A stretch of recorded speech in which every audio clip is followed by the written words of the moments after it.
কক্সবাজারে স্থল নিম্নচাপের প্রভাবে উত্তাল রয়েছে সমুদ্র। ভারী বর্ষণে ব্যাহত জনজীবন। ইতোমধ্যে সমুদ্রের জোয়ারের পানিতে প্লাবিত হয়েছে নিম্নাঞ্চলের কয়েকশো গ্রাম। কক্সবাজার সমুদ্র সৈকত থেকে বিস্তারিত জানিয়েছেন প্রতিনিধি অর্পণ বড়ুয়া। নিম্নচাপের প্রভাবে কক্সবাজারের উপকূলীয় অঞ্চলে ভারী বর্ষণ অব্যাহত রয়েছে, তবে ঠিক এই মুহূর্তে বৃষ্টিপাত বন্ধ থাকায় সমুদ্র সৈকতে বেশ কিছু পর্যটকের আনাগোনা আমরা দেখতে পাচ্ছি। কক্সবাজার আবহাওয়া অফিস আমাদেরকে জানিয়েছে বেলা 12টা পর্যন্ত গত 24 ঘন্টায় 152 মিলিমিটার বৃষ্টিপাত রেকর্ড করা হয়েছে।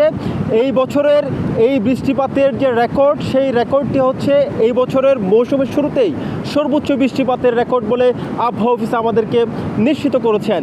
তবে যেহেতু নিম্নচাপটি এখনও পর্যন্ত রয়েছে, স্থল নিম্নচাপে পরিণত হয়েছে, সে কারণেই বৃষ্টিপাতের সম্ভাবনা আজ এবং আগামীকাল বৃষ্টিপাতের ভারী বর্ষণের সম্ভাবনা রয়েছে, যার কারণে ঝুঁকিপূর্ণভাবে পাহাড়ের পাদদেশে যে সকল মানুষ কক্সবাজার শহর এবং রোহিঙ্গা ক্যাম্প সহ বিভিন্ন জায়গায় পাহাড়ের পাদদেশে বসবাস করছেন, তাদের জন্য আসলে প্রশাসনের পক্ষ থেকে আগাম সতর্কবার্তা দেওয়া হয়েছে এবং তাদেরকে নিরাপদ স্থানে চলে যাবার জন্য প্রশাসনের পক্ষ থেকে বলা হয়েছে।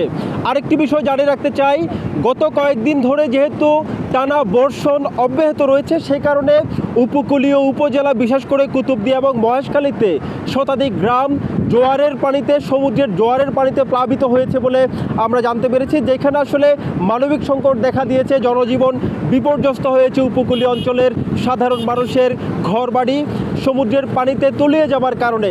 আরেকটি বিষয় জানিয়ে রাখতে চাই, যেহেতু কক্সবাজারের কয়েকটি নদী রয়েছে, বিশেষ করে কক্সবাজার এবং রামুর বুক চিরে প্রবাহিত বাকখালী নদী এবং চকরিয়ার মাতামুহুরী নদীর পানিও ইতিমধ্যেই বিপদ সীমার কাছাকাছি পৌঁছে গিয়েছে বলে আমরা জানতে পেরেছি। কক্সবাজার সমুদ্র সৈকতের কলাতলি পয়েন্ট থেকে এটুকুই ছিল এখানকার সবশেষ পরিস্থিতি।